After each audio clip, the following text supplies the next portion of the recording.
Hazare times में आप सभी का स्वागत है। यूट्यूब पर जाकर हमारे चैनल को सब्सक्राइब करिएगा। आइए डालते हैं। नमस्कार, आदाब, सत श्री अकाल। आशा करते हैं कि आप घरों पर अच्छी तरह से। हम हैं ललितपुर में मौजूद।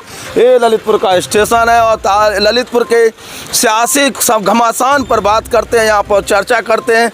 सुबह का है वक्त यहाँ पर और महज मतदान के लिए बचे हैं 2 दिन। आज है 1 मई, 4 मई को होगा मतदान। तो वहीं जिस तरह से ललितपुर के सियासी समीकरणों की बात करें तो यहाँ पर भाजपा ने उद्योगपति की पत्नी सल्ला जैन को प्रत्याशी बनाया। तो वहीं जिस तरह से अगर हम सपा की बात करें, चाहे हम कांग्रेस की बात करें, तो यहाँ पर पंडित कार्ड को खेला। तो वहीं बीएसपी की बात करें, बीएसपी ने कहीं नहीं कुशवाहा प्रत्याशी को बनाया। इस पूरे सियासी समीकरण की बात करें तो कहीं ना कहीं बीजेपी से पंडित वोट बैंक के सहित के लोग नाराज दिख रहे हैं। जिस तरह से बीजेपी ने जो टिकट दी और हमारे साथ आलोक जी हैं। आलोक जी, आजकल क्या चर्चा चल रही है? क्या देना वाला क्या है वो? ललितपुर में आजकल एक विशेष चर्चा चल रही है, हमें तुम्हाओं का देनो देने। इस शब्द ने एक चर्चा का विषय बहुत गंभीर उसमें पहुंचा दिया है और कहीं ना कहीं ऐसा लगता है कि शब्द की वजह से भाजपा को एक मुश्किल नज़र आ रही है। तो एक इसका क्या है पूरा अर्थ जो आप जो बता रहे हैं स्लोगन कि इसकी कहानी क्या है? कि इसमें कोई चंदा वगैरह का क्या? 51 रुपया दिए थे इतने बड़े उद्योगपति ने हनुमान जयंती के लिए, ऐसा कुछ है क्या? हाँ, जो मंदिर समिति के लोग चंदा लेने के लिए गए थे, जिनका हमने एक इंटरव्यू भी अपने चैनल पर चलाया है, उनका कहना है कि किसी व्यक्ति के द्वारा अगर दान छोटा या बड़ा दिया जाता है, बात वो नहीं थी, लेकिन उनके द्वारा जो उस समय शब्द यूज़ किए गए थे, उन शब्दों से मंदिर और समिति के जो लोग थे उनको बड़ा दुख लगा था। और ये चर्चा का विषय फिर उन्होंने पोस्ट भी किया इसके बारे में कि जब हम लेने गए थे तो हमने कहा कि आपकी क्षमता अनुसार ये दान जो है वो थोड़ा कम है। तो उन्होंने एक शब्द यूज़ किया था कि हमें तुम्हाओं का देनो देने, और आज ये शब्द जो है वो कहीं ना कहीं बहुत गंभीर चुनाव में उनकी गले की हड्डी बनता जा रहा है। हाँ, हमें तुम्हाओं का देने, ये कहीं ना कहीं ललितपुर की सियासत में, ललितपुर के नगर पालिका चुनाव में एक अहम शब्द बनते जा रहे हैं, जो कहीं ना कहीं भाजपा को सल्ला जैन के परिवार के द्वारा जो ये शब्द कहे गए थे, आज उन्हें इस चीज़ का पछतावा हो रहा है कि इस तरह से जो ये शब्द बोले थे, इससे कहीं ना कहीं उनसे लोग नाराज़ हैं। और कहीं ना कहीं दलितपुर के सियासी समीकरणों में ये शब्द बहुत घूम रहे हैं और विपक्ष का मुद्दा बना है।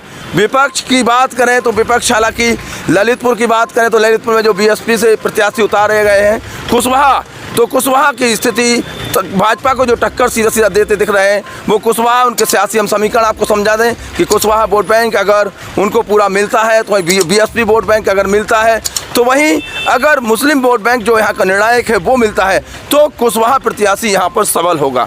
वहीं अगर दूसरे पहलू पर जाएं तो भाजपा से भले लोग नाराज रहें और भाजपा के दिग्गज नेता सांसद से लेकर विधायक तक यहाँ पर पूरी तरह से डेरा डाले हुए हैं, हर संभव प्रयास कर रहे हैं अपने उद्योगपति की पत्नी को, जिसको भाजपा ने प्रत्याशी बनाया है। हालांकि मुश्किलें काफ़ी हैं, काफ़ी संघर्ष भरा चुनाव है, लेकिन अंत में क्या वो लोगों को मनाने के लिए सक्षम होते हैं? क्योंकि आज 1 मई है और महज 2 और 3 2 दिन बचे हैं केवल, और 2 और 3 मतलब 4 तारीख को मतदान होगा।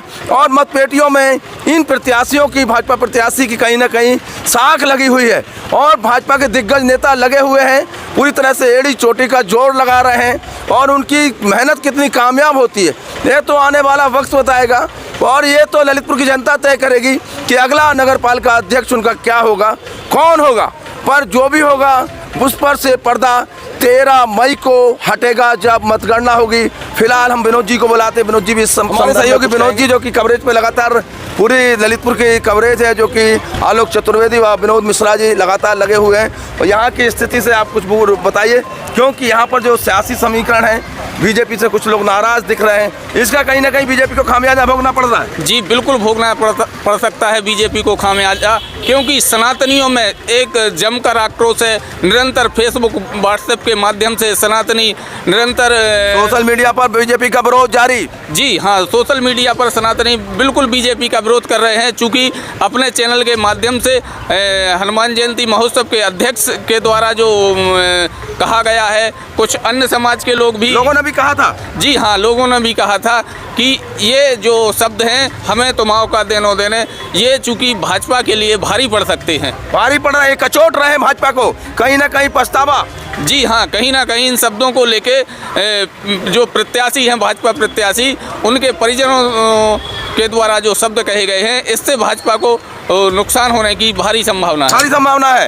ये शब्द कहीं ना कहीं आज लोगों के जहन में गूंज रहे हैं और ललितपुर की जनता क्या देती है जवाब, इसका भी हमें रहेगा इंतजार। ये शब्द क्या भाजपा प्रत्याशी पर पड़ते हैं भारी, इस पर भी रहेगी नजर। मत पेटियों में 4 मई को होगा इन प्रत्याशियों का भविष्य बंद।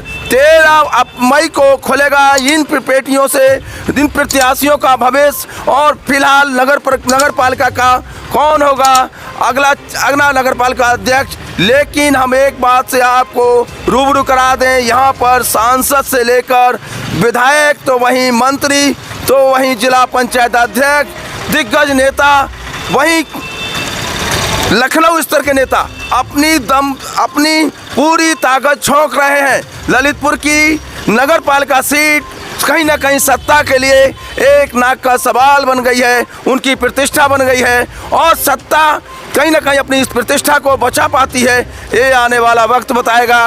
ये 4 तारीख को तय होगा जब लोग मतदान देंगे।